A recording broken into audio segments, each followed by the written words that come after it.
turn to our next question, then, which is in the hands of Mr. Hooper. Thank you very much, Mr. Speaker. A few of you have touched on this already. The word scrutiny is quite a generic term. It's quite often overused. I'd just like to really have your take on what scrutiny means to you. What is scrutiny to you? And first up is Mrs. Chambers. Scrutiny in the role that I hold at the moment means that we are all the time building a way of ensuring that our charity works within the framework of other charity and the statutory boards on the island. And so we do write policies, and scrutinising those is something that we do at a board level. We do in the office all the time. It means talking through. It means looking at whether they are workable, whether they need changing, taking the views of other people, and coming up with a workable living document. Okay, thank you. Councillor Skinner. Well, scrutiny, it's the whole thing of what the council does. I mean, it looks at different things, different pieces of legislation, but scrutiny goes far deeper than that, because if you've got a policy that you would want to put forward, you could use the members to scrutinise it and just to make sure that you're on the right road, or to look for ideas. It's like the big picture and asking somebody, is the detail right? So scrutiny covers a whole raft of different options, really. But it's looking at different pieces of legislation, it's looking at different policies, and making comment back to members. Thank you. Mr. Ramsay.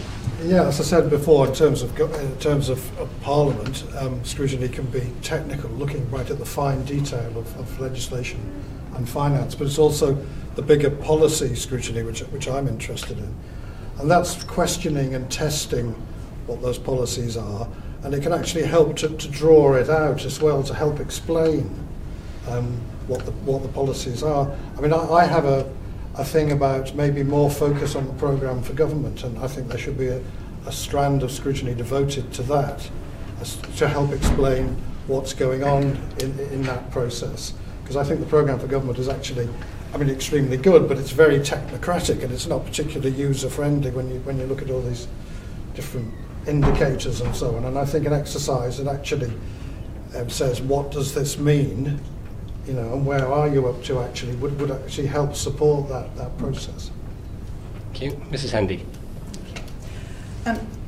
To me, scrutiny is actually looking at the fine detail and being prepared to analyse and take legislation clause by clause and see if it's actually going to have the effect that Tynwald or the Keys pushed it through to us to do.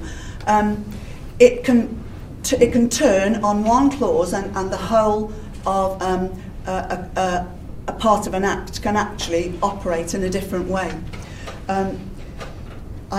It's an aside, but I was talking to Terry Groves last week about the LegCo role, and he remembered a situation where legislation had gone through Keys and gone to LegCo, and I think it related to security around ports, and it had to go back to Keys because the comment was, if this goes through in its current form, everyone will have to have a gun to go within the security area.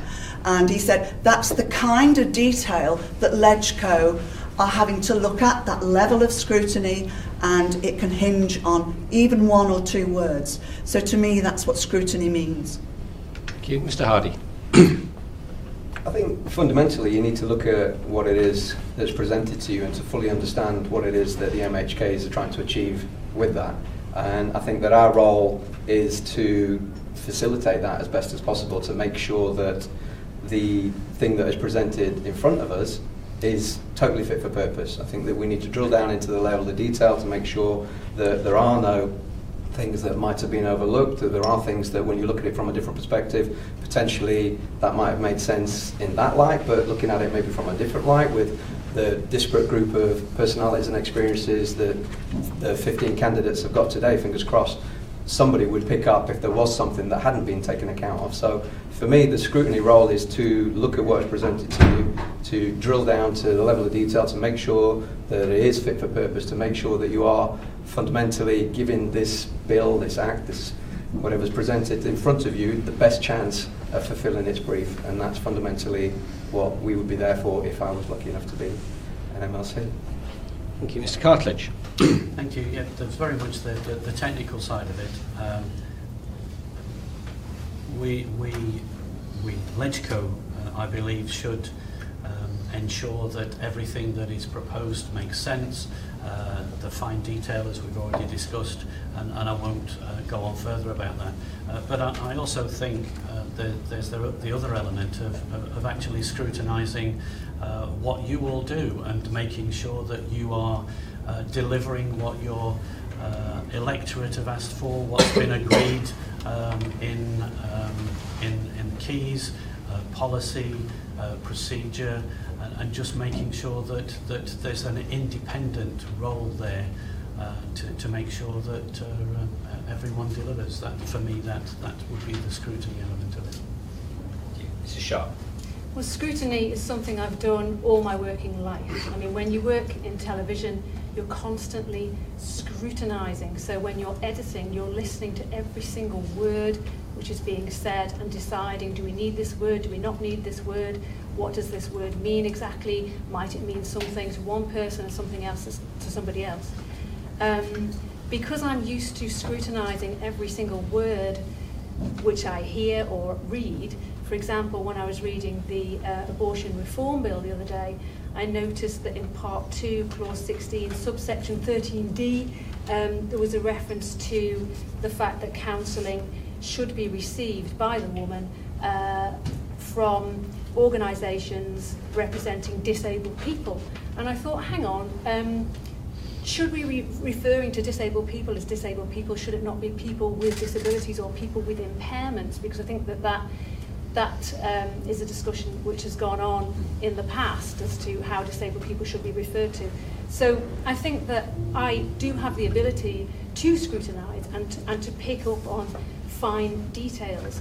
Because, for example, with the abortion bill, I think that other countries, such as the UK and Ireland, are going to be looking to the Isle of Man to look at our bills because, well, in the example with this bill, it's far-reaching and it's revolutionary in its own right. Mrs. Poole-Wilson.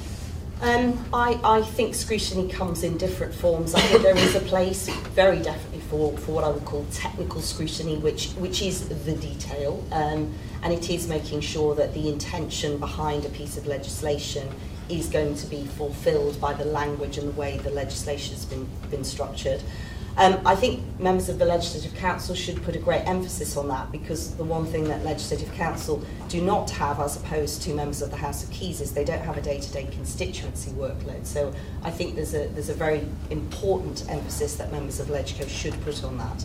But I also think scrutiny is about, and we see it through our policy review committees, it's also about reviewing how things are working generally. Are the intended policies and the things that government are doing working as well as they might? So I think there's an opportunity through evidence there, gathering evidence, to shine a light on that and ask pertinent questions and actually look for improvement. I don't think scrutiny should be about sort of having a go when things don't work out as well as they might do. A lot of things that we're trying to tackle are difficult, and I think scrutiny should be about improving how we're doing on that, not necessarily turning it into a blame culture. I also think there's a role for scrutiny in a forward-looking way. So even if there's not a sort of particular thing that's gone wrong, and our policy review committees sometimes have a tendency to look backwards and think about what's happened and what should we do. I think we could be forward-focused, and I have some experience now on the Justice Committee, along with Mr Hooper and Mr Robert Shaw, of an opportunity to look forward and think, well, what else would serve us well? So I think scrutiny comes in different forms, and I think members of the Legislative Council have a very, very strong ability to contribute to that process.